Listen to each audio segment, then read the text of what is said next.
ప్రభు అయినటువంటి యేసుక్రీస్తు అతి పరిశుద్ధ నామంలో మీ అందరికీ నా నిండు వందనములు తెలియజేస్తూ వస్తున్నాను. గడిచిన వీడియోలో మనం యోహాను వ్రాసినటువంటి 1వ పత్రిక గురించి సవివరంగా వివరిస్తూ వచ్చాం. అయితే ఈరోజు యోహాను వ్రాసినటువంటి 2వ పత్రిక గురించి మనం వివరంగా తెలుసుకుందాం.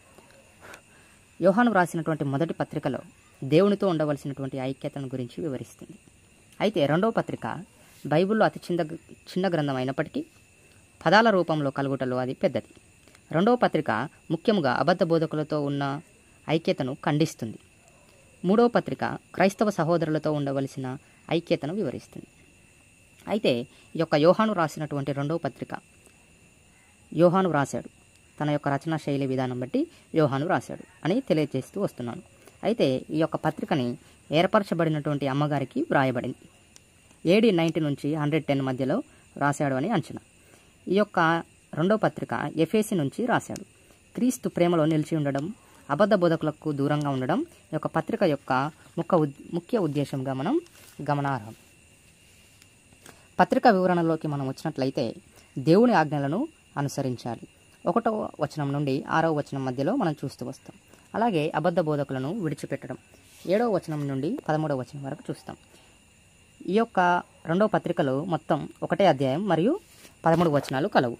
మనము వీటినే చాలా పెద్ద పదాలుగా ఉంటాయి. పత్రికా వివరణలోకి వచ్చినట్లయితే 1వ వచనం, 2వ వచనం, 3వ వచనాలు కృతజ్ఞతలు తెలియజేయుట చూస్తాం. 4వ వచనం సత్యంలో నడవటం గురించి తెలియజేస్తున్నట్లు ఉంది. 5వ వచనం, 6వ వచనాలు ప్రేమతో నడవడం గురించి తెలియజేస్తూ వస్తుంది.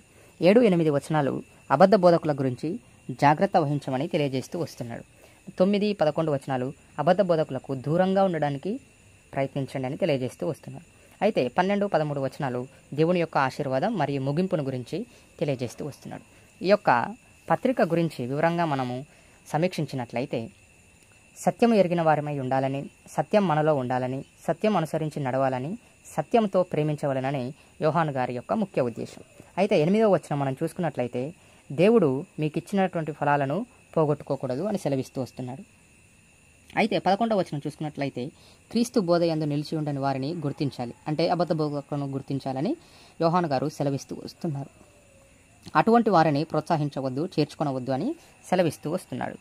ఈ యొక్క ముఖ్య 13 వచనాలలో మనం చూసుకున్నట్లయితే యోహాను యొక్క ప్రేమ, యోహాను యొక్క సంతోషం, యోహాను యొక్క మనవి, ఆందోళన, హెచ్చరికలు, వీడుకోలు మనం చూస్తూ వస్తాం 1వ వచనం నుండి 13 వచనాల మధ్య.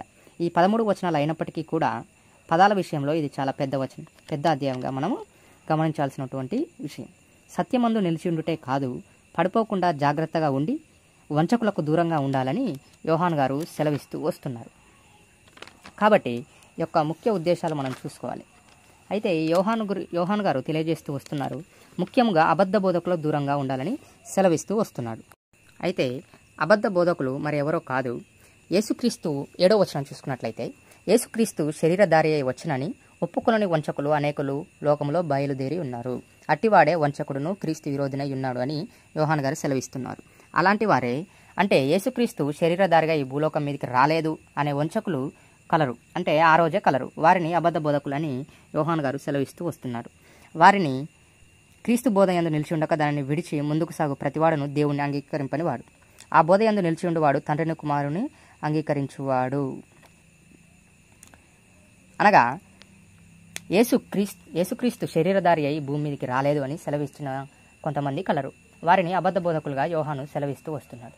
వారిని మీ దగ్గరికి రానివద్దు అని, శుభమని వానితో చెప్పవద్దు అని, వానిని మీ ఇంట చేర్చుకొనవద్దని, శుభమని వానితో చెప్పొద్దని, వాని దుష్టక్రియలలో మీరు పాలివాడు కావద్దని యోహాను సెలవిస్తూ వస్తున్నారు. అయితే ఇంకను ఈ ఏర్పరచబడినటువంటి అమ్మగారికి ఈ యొక్క పత్రిక వ్రాయవలసి వస్తున్నది. వారి కుమారులలో కొందరు సత్య విషయమై ప్రేరేపించబడుతున్నారని తెలిసి యోహాను గారు చాలా సంతోషిస్తూ వస్తున్నారు. అయితే ఇంకా అనేక సంగతులు వ్రాయవలసిన కూడా కాగితంతో వ్రాయ మనసు లేక మీ సంతోషము పరిపూర్ణమవునట్లు మిమ్మల్ని కలుసుకొని ముఖాముఖిగా మాట్లాడని నిరీక్షించుచున్నాను. ఏర్పరచబడిన నీ సహోదరి పిల్లలు నీకు వందనములు చెప్పుచున్నారు అని ఏర్పరచబడినటువంటి అమ్మగారికి ఈ పత్రికను అంకితం చేస్తూ వస్తున్నారు యోహాను గారు. ఈ యొక్క పత్రిక యొక్క ముఖ్య ఉద్దేశం ఏంటంటే మరొకసారి మనం గమనించినట్లయితే ఈ యొక్క పత్రికను యోహానే వ్రాశాడు. అబద్ధ బోధకులతో ఉన్న ఐక్యతను ఖండిస్తూ వస్తున్నాడు. అబద్ధ బోధకులను అబద్ధ బోధకులకు ఎలా దూరంగా ఉండాలి, వారికి దూరంగా ఉండాలని తెలియజేస్తూ వస్తున్నాడు. క్రీస్తు బోధ యందు నిలిచి ఉండని వారిని గుర్తించండి, వారికి దూరంగా ఉండండి అని సెలవిస్తూ వస్తున్నాడు. ఈ యొక్క ముఖ్య ఉద్దేశం సత్యం. సత్యంలో మనం నడవాలని, సత్యంలో మనం అనుసరించి నడవాలని, సత్యంతో మనం ఇతరులను ప్రేమించవాలని యోహాను గారు ఈ పత్రికలో సెలవిస్తూ వస్తున్నాడు. ఇది రెండవ పత్రిక యొక్క ముఖ్య ఉద్దేశంగా మనం చూస్తూ వస్తున్నాం. ఈ యోహాను రాసిన రెండవ పత్రికలో యోహాను యొక్క ప్రేమ, సంతోషం, మనవి ప్రతి ఒక్కటి మనం చూస్తూ వస్తున్నాం. యోహాను గారు ఎఫెసులో ఉండి ఈ యొక్క పత్రికను ఏర్పరచబడిన అమ్మగారికి, తన సహోదరులకు రాస్తూ ఉండడం చూస్తూ వస్తున్నాం. ఇది రెండవ